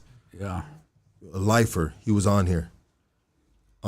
It is. And we met up and we had a couple drinks in Long Beach, bro. He goes, pull up, Long Beach. Bam, where you want me to go? Bam, I pull up and we fucking had a couple drinks. We actually ate and we just talked, bro. And he was just like, he was kind of pumping me up, bro, about, you know, just doing different things with the platform. But he says, bro, you're doing a service, you know? Yeah, you are. You know, but and I love that, bro. We should be doing service. I don't want to be doing like, we get a little crazy and fall off, you know, just get a little reckless here sometimes with just having too much fun. But at the end of the day, our core is change and taking responsibility of one's actions, you know, and sharing these stories to the next man that might need to hear it at the time. I hear it all the time. Lucky, damn, I needed to hear that shit. Yeah. Bro, they in my DM all the time. I needed that. And I was just like, damn, it feels so good, bro, because it's like, damn, we really doing something cool, man, it's uplifting people and it's not making people want to go commit a crime or, you know, or go get high. You just saw this dude that told his story about addiction for fucking how many years, you know, like, why would you do that, you know? But, you know, people are stupid sometimes. But you do a service for the guests that come on this podcast because you allow them to release that, and you do a service for the community by letting them see, you know, letting them hear stories from people that their neighbors, you know, their grandkids, whoever, you know, kids they see on the streets. Then they get a better understanding. Like they don't just stereotype us as, oh, they see tattoos. Oh man, this dude's bad, you know. Yeah. Yeah, absolutely, brother. You know what, Hector? This has been amazing. Thank you, everybody that has donated. Thank you so much. Thank you. Thank you, everybody. Absolutely. Thank you so much, guys. Casey, anything to say out of this? No, that just is a great 200th episode. Yeah. This is the way it was meant to be. Exactly. I'm proud to be the 200th. Yeah. Yes. Yeah. And thank you, guys. I mean, yeah, this is the way it was supposed to be. Yes, 100%. Because I try to push for a couple of different other characters, bro, to come on here. And there's a reason why you're here to share your story today, you know, and not just because of the 200th episode, but it just absolutely works out beautiful for the platform, brother. So thank you for sharing that story, bro. Thank you for having me. Absolutely. Everybody give it up for Hector. Thank you for donating, and we will see you